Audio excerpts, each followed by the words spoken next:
Today, Valhill Capital announced the launch of a new document that explains various different models on how to get a price for an XRP based on a series of models. In this video, we're going to go over the Athi and Michnik model, which takes a very, very unique approach to XRP valuation. It's going to give us some fascinating insights and quite clearly some excitement as well. Let's get started. The Athi and Michnik model was first announced in 2018, and it really pioneered the valuation of XRP. And it addresses competing roles of XRP, specifically transactions, but also a store of value. This model quantifies the rate of adoption on the corresponding value of XRP. So let's look into the model's methodology. This model specifically addresses transaction speed. And initially, they were actually adding a buffer of 1 second in between transactions. But they actually found that the price didn't really vary that much, even when you give a day or an hour buffer in between transactions. This model also explores two very different but large markets: cross-border payments and FX being transferred on the XRP ledger. And the faster this happens, the greater the impact on the price of an XRP. So again, there are a few assumptions that this model makes. It assumes that XRP is used for cross-border payments and FX transactions. And it also assumes that 10% of these transactions take place on the XRP ledger by 2030. It also assumes that the XRP held in escrow is not used, or at least not available for store of value use. As we've seen with the other models,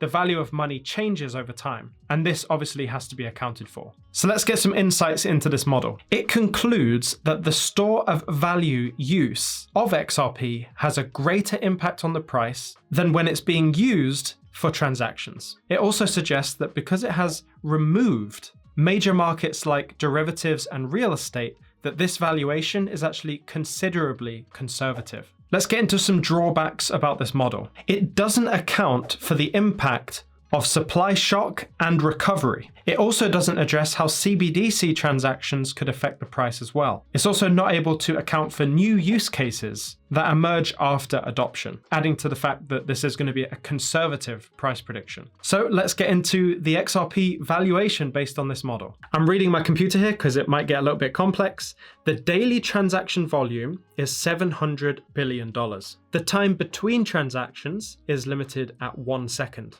The store of value demand is $530 trillion, and the XRP circulating supply is 56.5 billion. The model then also applies a discount rate of 10%, and by applying this 10% discount rate, it's just calculating what the future value of an XRP would be worth based on today's money. This model presumes that it would actually take 7 years for the market conditions and XRP to stabilize based on these market conditions, and actually then reach its full potential in adoption and utilization. With all of these parameters, you're finally now waiting for this price prediction. The Athi and Michnik model brings an XRP price to $4,813. I've also covered every other model talked about in this new document from Valhill Capital, so make sure you click one of these videos, at least one that you haven't watched, to look at other price predictions that are sometimes a little bit less and sometimes a lot more. Stay emotionless, and I'll see you in the next one.